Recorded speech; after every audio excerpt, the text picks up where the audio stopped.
سلام كبرات تعصبتنا خميس أنكم سلام انت عنان اندات مننا نقولاتكم أفكارت سبورتي كاب جامبو تي في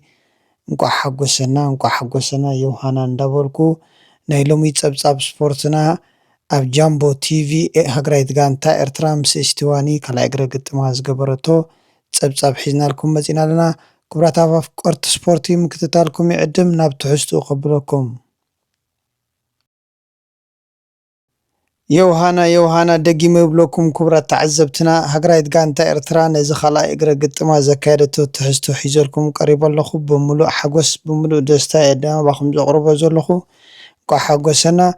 أب قدامي إقرأ قطما هقرايت غانتا استيواني كلتا ببادو زفانوت هقرايت غانتا ارترا بخلطو شبتو تقبللتا نابز خلا إقرأ قطم أب استيواني هقرايت كايت زولو تقوتا قريبا مالتيو هقرايت غانتا ارترا تنكلت شتوتات بأكفافالي ريرسي قيح بحري أب إرترا زلا غانتا خوينا زيصوت عبللهم تخلصقي قدامي شتو ختمزقب كلا علي سلومان دما أموداتا دقائق شتو زمزقبا أب قبصي خوينو زيصوت هاتقعي هقرايت غانتا إرتراي كلت شتوتات همزقبا مس استيواني كلا إقرا قطما ختكايد ناب استيواني زمرحت هقرايت غانتا إرترا لو ما عنت زكايرتو صوت هدما كمزي يمثل نيروم إذا استيواني ختجيش كلا بخل قمنا بخل تتصوتها بترينين وهم ببقعتهم عزيهم أبدا حن كنتات كم زلو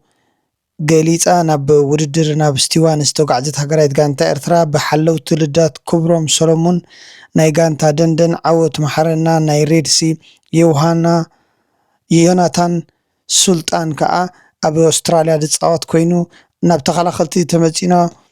ودب في الساية التحرير دتصاتي يوسف تسقاي دندن دتصات نهم عوت دندن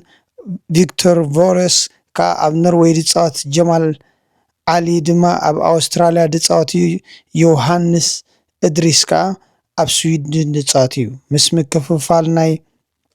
مأخل ميدا حيزاتهم زغدت تتصاتي شوعات تتصاتي حيزا خيدا هقرايت غانتا إرترا عبلولهم تخلصقي بقدامي تشوتو زمزقبنا هقرايت غانتا إرترايو أتنا يوهانس نهم تادسي مس دندن دتصات نهم قرماي نتاباي دمام أب سويدن دتصاتيو تسفال لتكيئي أب سويدن دتصاتيو نمردين انباي خاا أب جرمن دتصات كوينو رد إي مدهاني مس ريدسي أب اسمرا دتصاتيو أبد كعتي مس رومي العبدو دندن دتصات كوينو بين هورامانيال ريدسي نوبل قبرزقي خاام أب نروي دتصات كوينو علي سلومان أب قبسي كاليت شوتو زمزقبه أوليفر هستينو أب نروي دتصات فهماني إبراهيم أب فيليبين دتصات سيم أبرها خاا أب يكي يونايتد كينغدم دتصات كوينو فليمون قبرزقي خاا أب هولاند دتصات حيزا هقرايت غانتا إرترا مساسلت أني أم قبطاوي أسلطاني ناب استوان ختمر حكلا كما حلو تلداتن مساسلت انتا قبطاوي أسلطاني حاشم ياكين زاكي خونكولو كاب إرترا دما إرترا وانا سلطانتي نحلاو تلدات دسلطن أبراهام ملاكي قولو موسي برهاني ناي غانتا مقبزت صوت نبرا ناي تكنيكا كوينوم كالوت كلت أسلطانتي مساء حيزات قواعيزا إذا هقرايت غانتا زيا ببزحي دقفت استعجبت كاب ساوز أفريقيا موزامبيك زامبيا زموتو دقفت جيرا نزدمو صوتا جميرا تولا هقرايت غانتا إرترا السلالفة فورماسيون انتدا أخينا بيوناتان سلطان حلا ولدات قداما يكسلف كله يوناس إدريس إبراهيم جمال محمد علي بيكتورو لاش كا تخلخلتيوم ميد فيلدر زنبرو عبلولم تخلصقي كابتن خون كله بين هوراماني الدانيو نمرودين تسفاي امباي نهم تادس مكونن أتقعتي اتخلت شوتوتات زمزقبه علي سلومان نهم قرماي مدهاني ردئي كوينوم نهقرايت غانتا توم بيستي 11 تسلفيوم سلطاني ነቲ ናይ ፎርማስዮን ቀዳማይ እግረ ግጥም ቀይርዎ ኣሎ ኣብ ማእኸል 4 ብምግባር 3-4-3 ኣሰላልፋ ተሰሊፎም ሃገራዊት ጋንታ ኤርትራ ምስ ኢስቲዋኒ ናብ ግጥም ንምስታፍ ናብ ሜዳ ኣትዮም ኣለዉ። ኢስቲዋኒ ዝተጀመረ ፀወታ ሃገራዊት ጋንታ ኤርትራ በቲ ዝተረኽበ ዓወት ኣብ ቀዳማይ እግረ ግጥማ ዝነበራ ተኣማንነት ኣዝዩ ስለ ዝለዓለ ነቲ ፀወታ እውን ተጠንቂቓ ክትዕወተሉ ከም ትኽእል ኣሚና ምክንያቱ ማዕረ ተወፂኣ ዘዋፅኣ 1-0 ተሳዒራ ዘዋፅኣ እዩ ነይሩ። ኣፃውትኦምን ሜሎምን ብጣዕሚ ዝተቀየረ እዩ ዝመስል ዋላ ፎርማስዮኖም እውን ተቀይሩ ነይሩ። ሃገራዊት ጋንታ ኤርትራ ርግእ ኣብ ዝበሉ ሰዓታት ተፃወቲ ኢስቲዋኒ ናይ ሓያል ፈተነታት ንምፍታን ፃዕቂ ዘለዎ ናብ ናይ ሪስክ ወሲድካ ናብ ኣታክ ናይ ምግባር ፈተነታት እዮም ዘካይዱ ነይሮም። ኢስቲዋኒ ብዙሕ ዘርኣይዎ ስራሕ እኳ ተዘይነበረ ግን ተደጋጋሚ ብፀጋም ኣጥቃዓይ ኮይኑ ዝፃወት ብፀጋማይ እግሩ ዝፃወት ናይ ኢስቲዋኒ ብዙሕ ፈተነታት ንምፍታን ተኸላኸልቲ ኣሽኪዑ ኣስኪሩ ዝፍትኖ ዝነበረ ፈተነታት ሸቶ ክቆፅረሉ ኣይከኣለን። ሓላዊ ውልዳት ሃገራዊት ጋንታ ኤርትራ ሱልጣን ዮናታን ሱልጣን ድማ ብዙሕ ምልክት ዘለዎ ሓላዊ ውልዳት ኮይኑ ይስማዓካ ካብ ዝተፈተነ ዘሎ ሸቶታት ብዙሕ ኣብ ኢዱ ክሕቅፈን እምበር ባንቺ ክሃርም ወይ ተደጋጋሚ ጉድለት ከርኢ ዘይረኣናዮ ሓላዊ ውልዳት እዩ። ዋላ ብዙሕ እውን ስለዘይተፈተኖ ጥራይ ኢልካ ዘይኮነ ካብቲ ዘምፆ ዝነበረ ካብ ጎል ክኣትዋ ዝኽእላ ፈተነታት ዘድሕኖ ዝነበረ ብጣዕሚ ዝምስጥ ዓይነት ሓላዊ ውልዳት እዩ። ምክልኻል ናይ ሃገራዊት ጋንታ ኤርትራ ብሙሉእ ዕርዲ ኣብ ቅድሚ ካምብያ ብፍላይ ብጣዕሚ ብፅቡቅ ኣፃውታ ዝፃወቱ ዝነበሩ እዮም። ሃገራዊት ጋንታ ኤርትራ ሙሉእ እስትንፋስ ገይሮም ሙሉእ ሓይሊ ገይሮም ካቨር ዝገብርዎ ዝነበሩ ስራሕ ብጣዕሚ ዘደንቅ እዩ። እታ ምስኦም ተፃዊታ ሸቶ ኣብቲ ተሪፍዋ ዘሎ ንምምላእ ትጓየ ዝነበረት ኢስቲዋኒ ንሃገራዊት ጋንታ ኤርትራ ኣብ ሜዳ ኣብታ ቦርትኦም ኮይኖም ንክፃወቱ ዝገበሩላ መስርሕ ተዘይኮይኑ ብሙሉእ ዓብሊላቶም ኣይትብልኒ ኢኻ። ሃገራዊት ጋንታ ኤርትራ ንዝኾነ ነገር ክህወኽሉ ስለዘይከኣሉ ብዙሕ ንፈተነታት ኣይዕድሙን እዮም ነይሮም። ግን ኣብ ኣጀማምርኦም ኩዕሶ ካብ መስመር ምክልኻል ዘሎ ብባርቴረ እንዳተቀባበልካ ረጊእኻ ቀስ ኢልካ ናብ ማእኸል ብትኸደሉ መንገዲ ፅቡቅ ብዳበል ፓስ ውህደት ዘለዎም እዮም። ተመክሮ ዘለዎም ኣብ ካልእ ክለባት ተፃዊቶም ዘደለብዎ ክእለት ዘርእየካ ተፃወቲ እዮም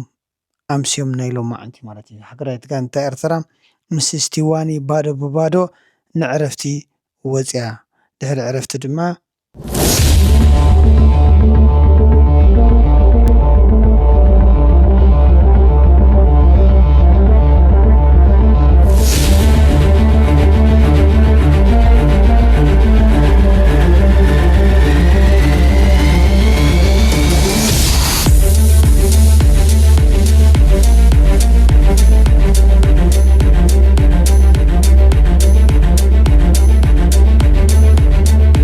ኣብ ተመሳሳሊ መሊሰን ኣብ ውሕዳት ደቃይቅ ሃገራዊት ጋንታ ኤርትራ ብዓሊ ስሌማን ካልእቲ ሸቶ ደጊምዋ። ዓሊ ስሌማን ንሃገራዊት ጋንታ ደጊምዋ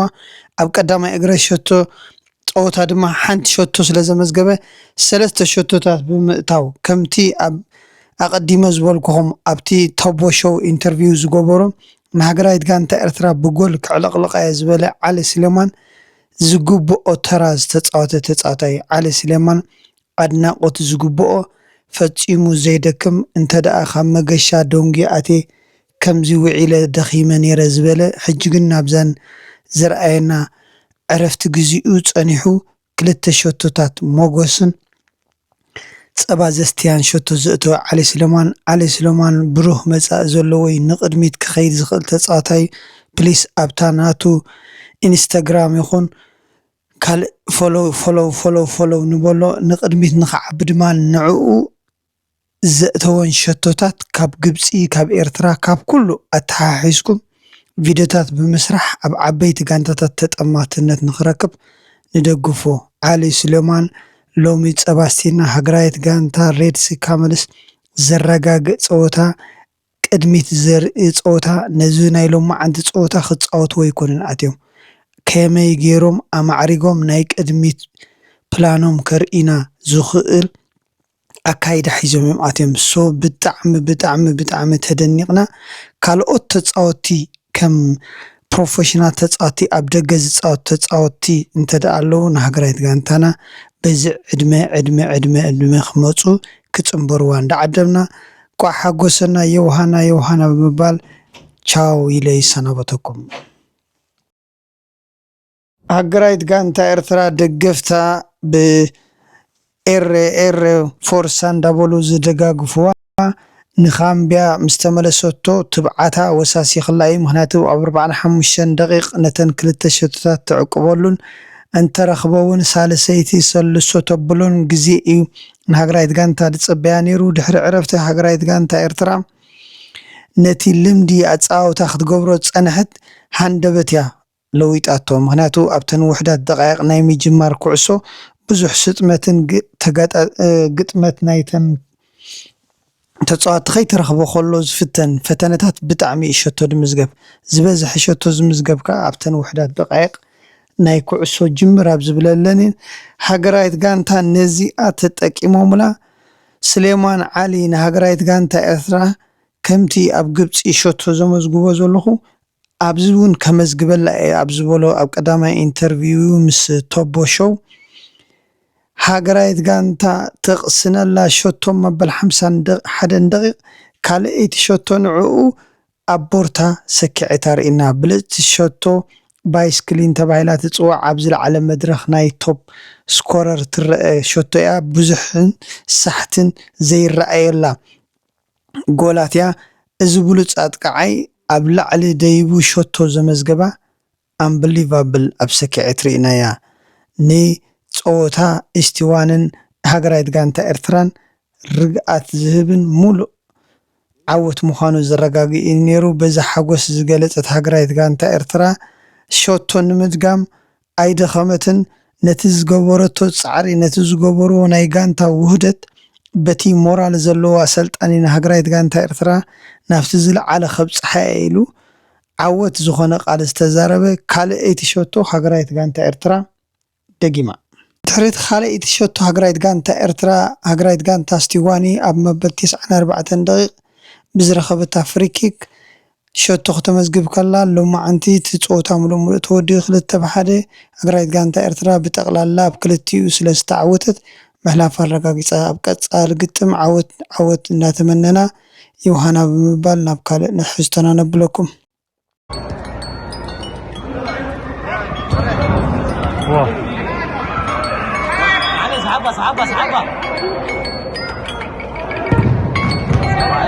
صباي ما شات والله تطبق شت من جوندي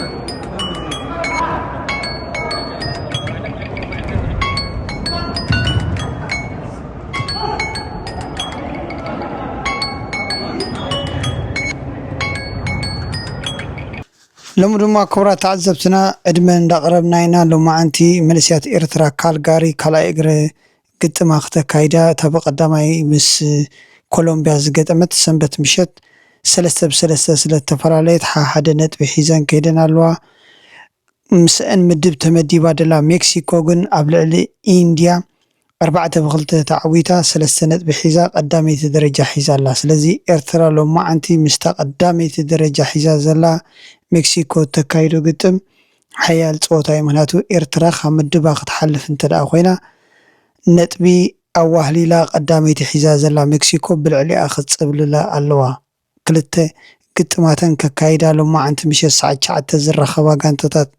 ሜክሲኮን ኤርትራን ሓያል መድረኺ ብፍላይ ንጋንታ ኤርትራ